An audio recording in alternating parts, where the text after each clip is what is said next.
Greetings, luxe lovers! Welcome back. Here we believe in intentional luxury and we're not afraid to invest in pieces that will work for us. So if that resonates with you, then please consider subscribing and stay a while.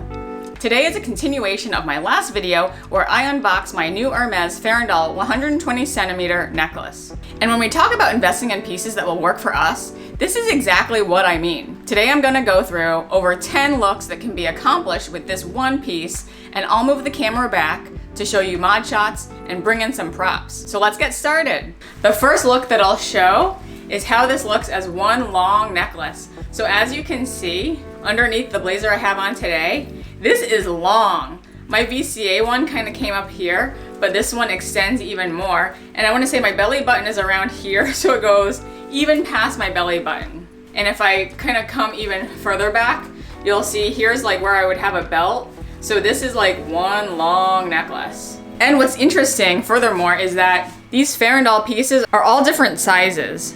So here you have a smallest one, then you have the medium one, and then you have a little bit of a larger one. And I'll just kind of rotate it around so that you can really see that there's really no rhyme or reason.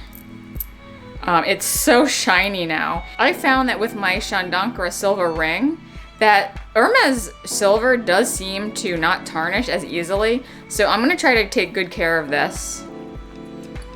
But I'm, again, wrapping it around so that you can see what kind of spacing it has. It's kind of random. And to be honest, I'm not even sure if they're all spaced like this or if each piece is unique. I could not tell you without comparing them. But I kind of like the fact that it is a little random, because when things are a little too matchy-matchy, I don't know, I like to keep it a little interesting. So then there's that, we'll put that to the back. And here is what that looks like, very loose. So then I'm gonna double it up. And as you all know, I love double tour and doubling up necklaces. I use my VCA one all the time. And I actually think I can do this very easily without taking off the toggle. So yeah, there I just was able to throw it over my head. And now you can see that I have very easily made it into a doubled up strand. And look at that. I feel like that looks beautiful. I almost feel like they might have intentionally designed it with the double in mind, because it just so beautifully lays together. And I feel like it's well balanced in terms of the small farandoles and the larger ones.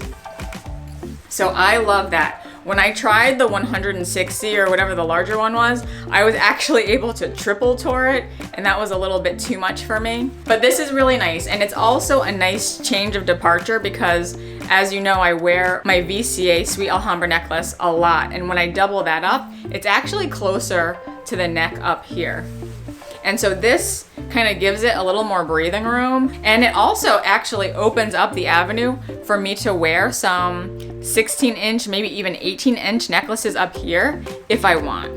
So that is absolutely gorgeous. So you can have it separated like this, or you could even make them equal so that it just looks like one equal strand, and it's closer to that. And I would say this looks closer to like maybe a 28-inch single necklace. Like 20-inch would probably be here, maybe even 30 inches, I don't know. But this silver obviously will never look better right out of the packaging. It is shining in the mirror.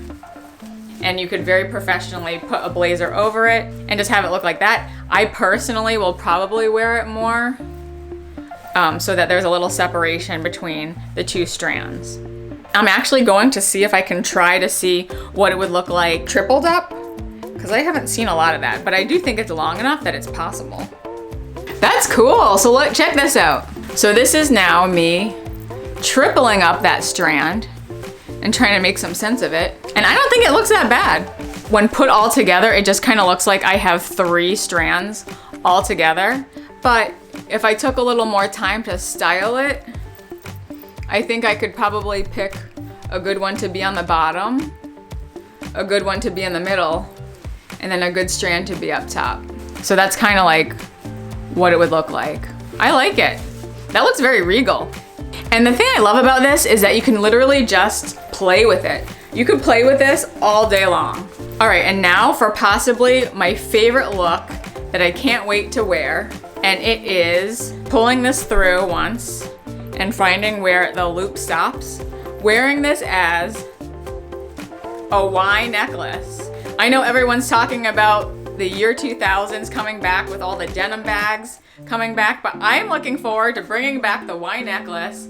I have a few in my collection, and so here is how I would wear my Farandole necklace as a Y necklace. I just think this looks so cool, and it doesn't even have to go all the way up here. Like, I could loosen it so that the bottom part is a little shorter. So you can really control, you know, where that Y happens. Look at that, that is so cool. So I just feel like it's a little more edgy this way. You could definitely wear it with other necklaces, and I love that. But if I wanted to, again, have the Y a little lower, you can move it so that you almost have like a choker up top and then the Y necklace coming down.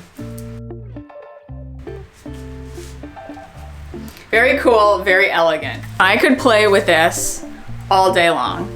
All right, and now we're going to look at how this would look as a bracelet. And if you're enjoying yourself so far, I'd love for you to consider subscribing. I love pulling together these types of styling videos, so if you enjoy that too, I'd love to have you be part of our luxe loving community. All right, now for the rest of the looks. Today I have some gemstone bracelets on. I have my Bulgari Serpenti. So I will start it off like this. And because I have such a small wrist, it's gonna like go around a lot. So here we are. I don't realistically know if I would do this, but I think it's good to know that you can do it. I have 1, 2, 3, 4, 5, 6, 7 times around. My only reservation is this toggle and how it's not like the most secure thing. Because it's wrapped around so many times, you'd have enough notice that it was coming off. Here's what that would look like. You could either wear it alone and look like you have 7 bracelets on, or you could wear it as one really, really long stack. So love that as a bracelet. And I will admit that it's heavy. So this is a lot of silver going on, but it's absolutely beautiful. And I do love just mixing all the metals. All right, so we'll take that off. The other way I thought about wearing this was as a belt. So let's try that. So as you can see, I forget what my measurements are. I think for a belt, mine is 80. So this might not work for me for a belt, but I could definitely see people wanting to use this as a belt where you just bring that little Farandole piece to the circle, and then you could have it as a nice chain belt. And then the last way that we see a lot of people use this is as a chain strap for a wallet on chain, specifically for the Kelly pochette. Because I don't have a Kelly pochette in my collection, the closest thing I grabbed was this. This is from Tiffany & Company, and it's a Tiffany & Company croc clutch bag in, I think it's their color chalk. So I would just open it up, put the chain through, close it up, and then here is what the chain strap would look on me. And this is really nice. Even though it is a gold tone hardware with the silver, that looks beautiful. So here's what it would look like over the shoulder. Really pretty. And then I could probably even crossbody it. Look at that. That is really pretty. And I guess there's the part of me that would get really nervous about the silver rubbing on a bag and like hurting the silver.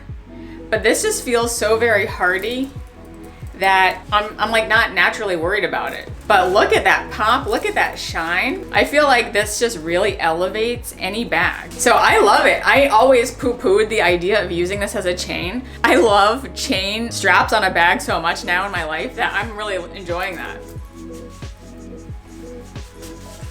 In terms of storage, I also am eager to try this out, and I bought this from Amazon.